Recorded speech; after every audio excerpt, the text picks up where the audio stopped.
Hello guys, എൻ്റെ പേര് ആൽറിൻ. ഇന്ന് ഞാൻ ചെയ്യാൻ പോണത് ഒരു റിയാക്ഷൻ വീഡിയോ ആണ്. സോ നമുക്കത് വീഡിയോ കാണാം.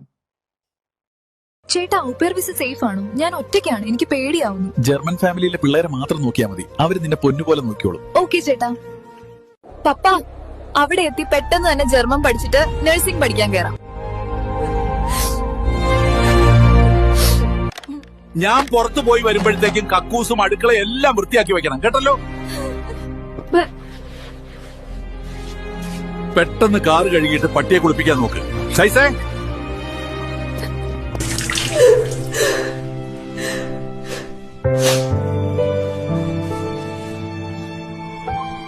എന്റെ അവസ്ഥ നിങ്ങൾക്കും ഉണ്ടാവരുത്. ഏജൻസിയിലെ നായിന്റെ മക്കളെ കണ്ണടച്ച് വിശ്വസിക്കരുത്. വെറും നായിന്റെ മക്കളാണ് അവർ. നിങ്ങളെങ്കിലും നന്നായി ആലോചിച്ചതിന് ശേഷം മാത്രം തീരുമാനമെടുക്കുക.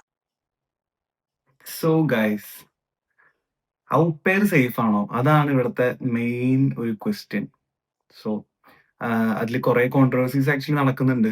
ഏജൻസിക്കാര് പിള്ളേരെ പറ്റിച്ച് ഇവിടെ കൊണ്ടെത്തിച്ച് ഇവിടെ വന്ന് വീട്ടുപണി എടുപ്പിക്കുക, അല്ലെങ്കിൽ പട്ടീനെ നോക്കുക, കിച്ചണിൽ പണിയെടുപ്പിക്കുക, ഇതൊക്കെയാണ് ഇവിടെ നടക്കുന്നത്.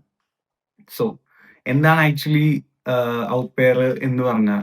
ഔപെയർ എന്ന് പറഞ്ഞാൽ ഒബ്വിയസ്ലി നമ്മളൊരു ഫാമിലിയിൽ അവരുടെ പിള്ളേരെ നോക്കി നമ്മൾ അവിടുത്തെ ഒരു മെമ്പറായിട്ട് നിൽക്കുക എന്നുള്ളതാണ് ഔപെയർ കൊണ്ട് ഉദ്ദേശിക്കുന്നത്. ഞാൻ ഔപെയർ ചെയ്തിട്ടുള്ള ഒരാളാണ്, അതുകൊണ്ട് എനിക്ക് ക്ലിയർ ആയിട്ട് അതിനെ കുറിച്ച് സംസാരിക്കാൻ പറ്റും എന്നുള്ളൊരു ബോധ്യം എനിക്കുണ്ട്.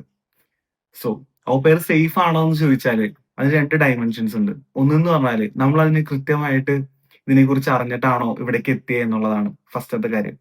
രണ്ടാമത്തെ കാര്യം, നമ്മൾ ഏത് ഫാമിലിയാണ് ചൂസ് ചെയ്യുന്നത് എന്നുള്ളതാണ്. ഇതിൽ തന്നെ നമ്മൾ ചൂസ് ചെയ്യുന്ന ഫാമിലിയിൽ നമ്മൾ അഡാപ്റ്റ് ചെയ്യാൻ പറ്റുന്ന ഒരു കൈൻഡ് ഓഫ് ആളാണോ ഞാൻ എന്നുള്ളതും കൂടെ അതിനകത്ത് ഇമ്പോർട്ടന്റ് ആയിട്ടുള്ള കാര്യങ്ങൾ. ഇതൊക്കെ ഇനീഷ്യൽ സ്റ്റേജിൽ നമ്മൾ ശ്രദ്ധിക്കേണ്ട കാര്യങ്ങളാണ്. പിന്നെ നമുക്ക് ലാംഗ്വേജ് പ്രൊഫിഷ്യൻസി A1 ലെവലാണ് ഔപെയറിൽ നമുക്ക് വേണ്ടത്. പക്ഷെ A1 ലെവൽ വെച്ചിട്ട് നമ്മളിവിടെ വന്നാൽ അതിനുശേഷം നമ്മൾ എന്ത് ചെയ്യും? 1 ഇയർ മാത്രമാണ് നമുക്ക് ഈ പ്രോഗ്രാം ചെയ്യാൻ പറ്റുക. സോ ആഫ്റ്റർ 1 ഇയർ നമ്മൾ എന്ത് ചെയ്യും? അത് ഭയങ്കര വലിയൊരു ക്വസ്റ്റ്യൻ ആണ്. മിക്കവരും അത് കെയർ ചെയ്യാതെ ഇവിടെ വന്നിട്ട് A1 കഴിഞ്ഞിട്ട് ഒന്നും ചെയ്യാൻ പറ്റാതെ തിരിച്ചു പോയിട്ടുള്ള കുറെ ആൾക്കാരുടെ കേസുകൾ എനിക്കറിയാം. പിന്നെ നമുക്ക് ഏജൻസികളുടെ കാര്യത്തിലേക്ക് കിടക്കാം. ഏജൻസികൾ എന്താ ഇപ്പൊ ചെയ്യണേന്ന് വെച്ചാൽ, ഞാനൊക്കെ വരുന്ന ടൈമിൽ എൻ്റെ നിന്ന് വാങ്ങിയത് അവർ ഏകദേശം ഒരു 1 lakh ആണ്. സോ ഇപ്പൊ അത് ഏകദേശം 2 to 3 lakhs ഒക്കെ വാങ്ങുന്നവരുണ്ട്. ശരിക്കും ആ ഒരു പൈസ കൊടുത്താൽ നമുക്ക് ഹൗസ് ബിൽഡിങ്ങിനും ഇവിടേക്ക് വരാനായിട്ട് സാധിക്കും. പിന്നെ എൻ്റെ ഒരു ഒപ്പീനിയൻ പറയാന്നുണ്ടെങ്കിൽ A1 അല്ലെങ്കിൽ A2 വെച്ചിട്ട് വരാതെ നമുക്ക് അത്യാവശ്യം ഇപ്പൊ ഞാൻ B1 വെച്ചിട്ടാണ് വന്നത്, അല്ലെങ്കിൽ B2 2 മൊഡ്യൂളൊക്കെ വെച്ചിട്ട് വരാവുന്ന ഒരു ഓപ്ഷൻ ആക്ച്വലി നല്ലതാണ്. കാരണം ഇപ്പോഴത്തെ സിറ്റുവേഷനിൽ കുറെ പേര് എനിക്കറിയാവുന്ന B2 ഫുൾ മൊഡ്യൂൾ ഉള്ളവർക്ക് പോലും ഇങ്ങോട്ട് എത്താനായിട്ട് ഭയങ്കര ടഫാണ്. കുറെ റീസൺസ് ഉണ്ട് അതിനകത്ത്. സോ അങ്ങനെയുള്ളവർക്ക്, അതായത് ഒരു വഴിയുമില്ല എന്നുള്ളവർക്ക് ചൂസ് ചെയ്യാൻ പറ്റിയ ഒരു വഴിയാണ് ഔപെയർ എന്ന് ഞാൻ പറയും. കാരണം നമുക്ക് FSJ ഉണ്ട്, അതുപോലെ ഹൗസ് ബിൽഡിങ്ങിന്റെ ഓപ്ഷൻസ് ഉണ്ട്, BFDയുടെ ഓപ്ഷൻസ് ഉണ്ട്. സോ പിന്നെ ഇതൊന്നുമല്ല, നമുക്ക് പൈസ ഉണ്ട്, നമുക്ക് ബ്ലോക്ക്ഡ് കാണിക്കാം എന്നുള്ള സിറ്റുവേഷൻ ആണെന്നുണ്ടെങ്കിൽ ഒബ്വിയസ്ലി നമുക്ക് ഡിഗ്രിയോ മാസ്റ്റേഴ്സോ ചൂസ് ചെയ്തും വരാം. അതുപോലെ സ്റ്റുഡന്റ് കൊലീഗ് ഉണ്ട്. ഇതുപോലെ നമുക്ക് ഇതെല്ലാം ചൂസ് ചെയ്തിട്ട് വരാവുന്ന ഒരു കാര്യമാണ്. പിന്നെ കുറെ പേര് ഔപെയറിനെ വളരെ മോശമാക്കി കാണിക്കുന്ന ഒരു പ്രവണത ഞാൻ കണ്ടായിരുന്നു. പക്ഷെ അത്ര മോശമാണോ എന്ന് വെച്ചാൽ ഒരിക്കലല്ല. നമ്മൾ ഏത് ഫാമിലിയാണോ ചൂസ് ചെയ്യുന്നത് ആ ഫാമിലി ആയിട്ട് നമ്മൾ ആദ്യം തന്നെ നമ്മൾ സംസാരിക്കും. ഒബ്വിയസ്ലി നമുക്ക് എന്തുണ്ടാവും, ഇന്റർവ്യൂ ഉണ്ടാവും.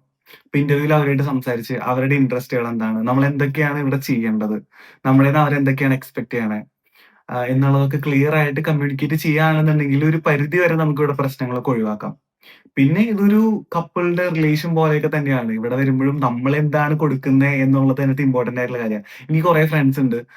അവരെന്താ ചെയ്യണേന്ന് വെച്ചാല് എനിക്കറിയാവുന്നവർ തന്നെയാണ്. അവരാദ്യമൊക്കെ ഒന്ന് പതുങ്ങി പതുങ്ങിയൊക്കെ നിൽക്കും. ഒരു 1 to 2 months അല്ലെങ്കിൽ 3 months ഒക്കെ ആവണ വരെ അവരെന്ത് ചെയ്യും? അവര് മാക്സിമം അവർക്ക് എന്താണോ ഇവിടെ ജർമ്മൻസിന് ഒരു കാര്യമുണ്ട്. അവർ മുഖത്ത് നോക്കി എല്ലാം പറയും. മുഖത്തടിച്ച പോലെ പറയും. അത് നമുക്ക് എന്ത് നമ്മൾ ഹേർട്ട് ആവുന്നൊന്നും അവർ നോക്കുന്ന കാര്യമല്ല. സോ അതുകൊണ്ട് തന്നെ ജർമ്മൻസിന്റെ ആ ഒരു ആറ്റിറ്റ്യൂഡ് നമുക്ക് ചിലപ്പോ അഡാപ്റ്റ് ആവാൻ കുറച്ച് സമയം എടുക്കും.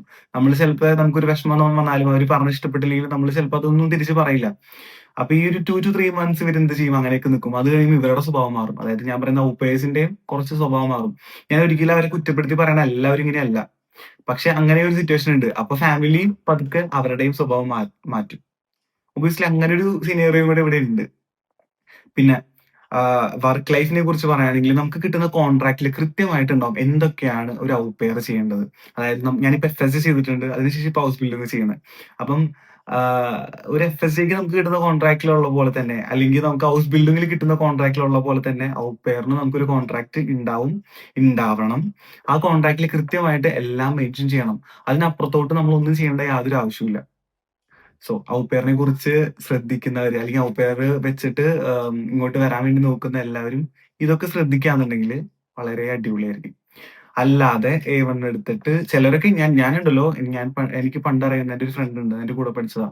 അപ്പൊ ആ ഫ്രണ്ടൊക്കെ എന്താ ചെയ്തതെന്ന് വെച്ചാല് A1 പഠിക്കുക. അപ്പൊ എനിക്ക് പെട്ടെന്ന് ഞാൻ ഇവിടുത്തെ ഏതോ സ്റ്റോറി ഇട്ട സമയത്ത് എനിക്ക് DM ചെയ്തു. എന്നിട്ട് എന്റെ അടുത്ത് ഇങ്ങനെ സംസാരിച്ചു. അപ്പോഴാണ് ഞാൻ അറിയുന്നത് അവള് ഇങ്ങനെ A1 പഠിക്കുന്നുണ്ട്. അപ്പൊ ഞാൻ ചോദിച്ചു എന്താ നിന്റെ പ്ലാൻ എന്താ? അപ്പൊ അവള് പറഞ്ഞു ഞാനിങ്ങനെ ജർമ്മനിക്ക് വരാൻ വേണ്ടിയിട്ടാണ് ഔട്ട് പെയർ ആയിട്ട് വരാൻ വേണ്ടി. അപ്പൊ ഞാൻ ചോദിച്ചു ഔട്ട് പെയർ ചെയ്തിട്ട് ഇവിടെ വന്നിട്ട് എന്താ ഉദ്ദേശിക്കണേ? അപ്പൊ ആൾക്ക് വേറെ പ്ലാൻ ഒന്നുമില്ല.